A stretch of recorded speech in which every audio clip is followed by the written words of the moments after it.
के निकट माता बगलामुखी मंदिर के निर्माण के लिए आपके सहयोग की अपेक्षा रखते हैं। अगर आप सहयोग करना चाहते हैं तो पेटीएम, बैंक ट्रांसफर या यूपीआई से दान कर सकते हैं और ये दान इनकम टैक्स में आयकर धारा 80G के अंतर्गत टैक्स में छूट का लाभ ले सकते हैं। इसके बारे में अधिक जानकारी नीचे डिस्क्रिप्शन में दी गई है। मुंबई के निकट वज्रेश्वरी में 2 दिन का 64 योगिनी साधना शिविर का आयोजन होने जा रहा है। इसमें 1.25 लाख से 5 लाख मंत्र का अनुष्ठान होने जा रहा है। अगर आप शत्रु, कर्ज, बीमारी, तंत्र बाधा से परेशान हैं तो सुरक्षा के लिए ये साधना बहुत ही जरूरी मानी जाती है। इस साधना के द्वारा आप अपने पूरे परिवार को सुखमय जीवन दे सकते हैं। वहीं पर आप व्यापार, नौकरी और शत्रु से पूरी तरीके से सुरक्षा प्राप्त कर सकते हैं। अगर आप इस रोमांचक साधना को सीखना चाहते हैं तो नीचे डिस्क्रिप्शन में लिंक दिया है, वहां से फॉर्म भर सकते हैं। आज हम इंद्रकांता आकर्षण मंत्र की चर्चा करेंगे और जानने की कोशिश करेंगे कि इंद्रकांता आकर्षण बीज मंत्र क्या होता है। बीज मंत्र और मंत्र में सिर्फ यही फर्क होता है कि मंत्र में ओम लगता है और बीज मंत्र में ओम नहीं लगाया जाता। तो इंद्रकांता की अगर हम बात करते हैं, इंद्रकांता का दूसरा नाम है देवेश, इंद्रेश या इंद्र देवता। जैसा हम जानते हैं कि देवताओं के राजा को इंद्र कहते हैं, देवताओं के अधिपति को इंद्र कहते हैं, और जो इंद्रकांता है वो उन्हीं का एक दूसरा नाम है। इंद्र का मतलब क्या? जो इंद्रियों के देवता हैं। ये हमारी जो 5 इंद्रियां होती हैं, ये हमें अगर सही तरीके से कार्य करती हैं तो हमारे जीवन में सुख, समृद्धि, रिद्धि, सिद्धि सब कुछ हमको प्राप्त होता है। लेकिन ये 5 इंद्रियां अगर विकृत हो जाएं, इनबैलेंस हो जाएं, तो हमारा जीवन बेकार हो जाता है। हमें जीवन में बर्बादी के सिवा कुछ नहीं मिलता। और वो इंद्रियां हैं आंख, नाक, कान, जीभ और त्वचा। ये इंद्रियां मानी जाती हैं। आंख से हम आकार का ज्ञान मिलता है, किसी व्यक्ति के रूप का ज्ञान मिलता है। नाक से हमें गंध, सुगंध, दुर्गंध इसका ज्ञान मिलता है। कान से ध्वनि, आवाज, शब्द का ज्ञान होता है।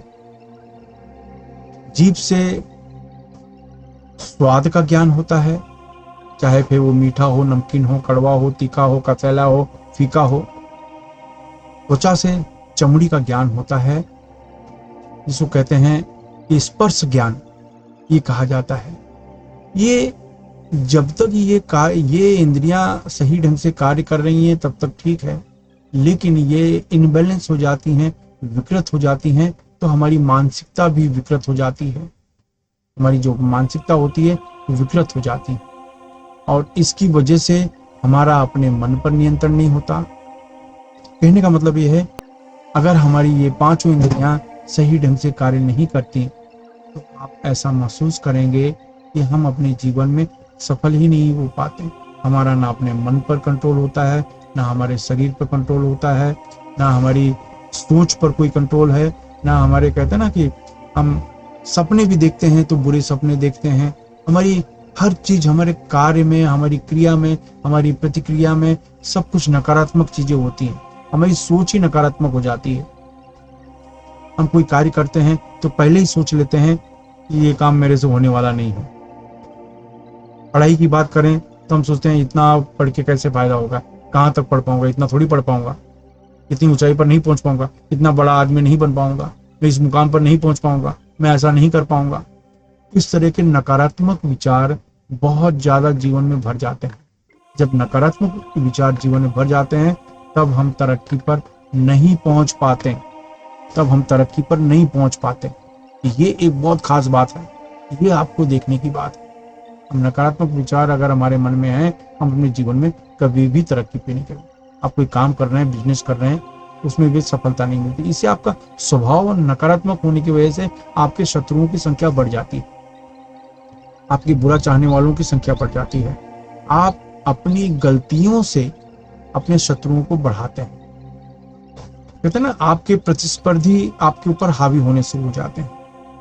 तो इंद्रकांता मंत्र इसलिए जप किया जाता है कि आपका अपने मन पर नियंत्रण हो, आपके शत्रु बढ़े नहीं, और सिर्फ पर नियंत्रण नहीं हो, आप सामने वाले व्यक्ति को प्रभावित भी करें। आप सामने वाले व्यक्ति को कहते हैं ना कि एक अपना प्रभाव ऐसा डालें कि वो आपके लिए कोई भी कार्य करने के लिए तैयार हो जाए, आपकी बातों को माने, आपको वो सुनना पसंद करता है, आपको वो देखना पसंद करता है। तो ये साधना के लाभ हमको मिलते हैं। क्या करें? धीरे ढले वस्त्र पहन के किसी भी शांत कमरे में बैठ जाएं। ब्लू और ब्लैक कपड़े नहीं पहने। अपने सामने अगर कोई कौड़ी हो तो रख लें, या फिर रुद्राक्ष हो तो एक रख लें, लाल कपड़ा बिछा लें। और रुद्राक्ष नहीं मिले तो एक कौड़ी वो आप रख लें, मतलब दोनों में से कोई चीज को आप रख सकते हैं। और उसको सामने रख के 10 बार आप प्राणायाम करें, ऊपरी मुद्रा लगाएं, 10 बार प्राणायाम करें, यानी जितनी देर तक हो सके रोक के रखें, फिर धीरे से छोड़ें, 10 बार प्राणायाम करें। प्राणायाम करने के बाद इंद्रकांता आकर्षण बीज मंत्र, भीम इंद्राय सुराधिपतये क्लीं वौसठ, भीम इंद्राय सुराधिपतये क्लीं वौसठ, भीम इंद्राय सुराधिपतये क्लीं वौसठ, भीम इंद्राय सुराधिपतये क्लीं वौसठ, भीम इंद्राय सुराधिपतये क्लीं वौसठ, भीम इंद्राय सुराधिपतये क्लीं वौसठ। मैं एक बार फिर से इस मंत्र को रिपीट कर रहा हूँ। ह्रीम इंद्राय सुराधिपतये क्लीं वौसठ, ह्रीम इंद्राय सुराधिपतये क्लीं वौसठ। इस मंत्र का जाप करें। और ये जो मंत्र है 11 माला 11 दिन तक इस मंत्र का जाप करना है। इसको किसी भी माला से, चाहे रुद्राक्ष हो, स्फटिक हो, मूंगा हो, मोती हो, किसी भी माला से इनके मंत्रों का जाप किया जा सकता है। तो एक हाथ से मुद्रा लगाएं, एक हाथ से माला जप करें। 11 माला 11 दिन, 12वें दिन किसी को फल या भोजन का दान कर दें। याद रखें, दोनों आंखों के बीच में ध्यान करके जब मंत्र का जाप किया जाता है तो आपको दीक्षा लेना जरूरी नहीं माना जाता है। कोई भी गृहस्थ इंसान इसका अभ्यास कर सकता है, कोई भी सन्यासी हो तो भी इसका अभ्यास कर सकता है। तो ये आप अभ्यास करें। लेकिन अगर आपके पास माला नहीं है तो बिना माला के दोनों हाथों से मुद्रा लगाएं। मुद्रा लगाने के बाद आधा घंटा 11 दिन तक मंत्र का जाप करें। रोज आधा घंटा 11 दिन तक मंत्र का जाप करें। 12वें दिन फल या भोजन का दान करें। पैसे दान करना है तो मंदिर की दान पेटी में आप दान करें। इस तरीके से तो ये किसी भी सोमवार, किसी भी मंगलवार, किसी भी गुरुवार, किसी भी रविवार, किसी भी पूर्णिमा से इनके मंत्रों का जाप किया जा सकता है। हाँ, मंत्रों का जाप सुबह भी कर सकते हैं, दोपहर को भी कर सकते हैं। शाम का समय बहुत ही उपयुक्त माना जाता है। यह अभ्यास करने के बाद जब आपका दान हो जाए तो उसके बाद जो कौड़ी रखी है या फिर रुद्राक्ष रखा है, ये आप अपने मंदिर में रखें, घर के मंदिर में रखें, या आप तिजोरी में रखें, गले में रखें। ये आपको बहुत मदद आता है। किसी भी खास कार्य के लिए जा रहे हैं तो रुद्राक्ष या कौड़ी अपने जेब में रखकर जाएं। इससे आपको लगेगा जैसे कि आपकी मनोकामना पूरी हो रही है। मन पर, शरीर पर नियंत्रण बना रहता है। कोई मीटिंग करनी है जहाँ पर बहुत ही विवाद होने की भी संभावना है तो आपको ऐसा महसूस होगा कि जैसे आपका पूरी तरीके से अपना मन मस्तिष्क पर नियंत्रण बना है, आपने नियंत्रण नहीं खोया, ऐसा महसूस करेंगे। तो इस तरीके से आपको ऐसा लगेगा हर चीज में आपको मदद मिल रही। लेकिन इसके पहले जानते हैं कुछ नियम, क्योंकि साधना के अपने नियम होते हैं। नियम को जानना बहुत जरूरी है। तो आइए जानते हैं नियम। अपनी पूरी श्रद्धा बनाए रखें। इस मंत्र को गृहस्थ सन्यासी कोई भी जप कर सकता है। इस मंत्र से शरीर में अत्यधिक गर्मी पैदा होती है, इसलिए ढीले ढाले वस्त्र पहनकर अभ्यास करें। महिलाओं को सम्मान दें। पति पत्नी अगर इस मंत्र का अभ्यास करें तो 10 गुना ज़्यादा लाभ मिलता है। अगर आप नौकरी कर रहे हैं, बेरोजगार हैं, या आप विद्यार्थी हैं, गृहिणी हैं, तो इस मंत्र को पूरी दिशा की तरफ मुँह करके जपें। अगर आप व्यापार कर रहे हैं या कला के क्षेत्र में हैं तो इस मंत्र को पश्चिम दिशा की तरफ मुँह करके जपें। अगर आप लॉटरी, सट्टा, शेयर मार्केट से जुड़े हैं, या बैंकिंग क्षेत्र, मेडिकल क्षेत्र, होटल के व्यवसाय के क्षेत्र में हैं तो इस मंत्र को उत्तर दिशा की तरफ मुँह करके जपें। अगर आप जमीन खरीदने बेचने का कार्य करते हैं, खेती का कार्य, कोयला, लोहा, चमड़ा तथा तेल के क्षेत्र में हैं, या कोई ऐसा कार्य करते हैं जिसमें आपको ब्रोकरेज देना पड़े या लेना पड़े, यानी दलाली लेनी पड़े या देनी पड़े, तो इस मंत्र को दक्षिण दिशा की तरफ मुँह करके जपें। इस मंत्र का जाप 18 वर्ष के ऊपर कोई भी स्त्री पुरुष कर सकता है। याद रखें, जब भी आप कोई अच्छे कार्य की शुरुआत करते हैं या संकल्प करते हैं, तुरंत कोई न कोई अड़चनें आनी शुरू हो जाती है। इसलिए प्रबल संकल्प के साथ अभ्यास करें।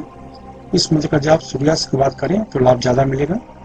धूम्रपान, मद्यपान, व्यसन, मांसाहार से बचें। ब्रह्मचर्य का सख्ती से पालन करें। मासिक धर्म की समस्या में महिलाएं 3 से 5 दिन का गैप करके फिर आगे कंटिन्यू कर सकती हैं। इस अभ्यास को किसी भी शांत कमरे में कर सकते हैं। अभ्यास समाप्त होने के बाद अश्विनी या वज्रली मुद्रा अवश्य अपनाएं। यह मुद्रा आपको ब्रह्मचर्य का पालन करने में मदद करती है।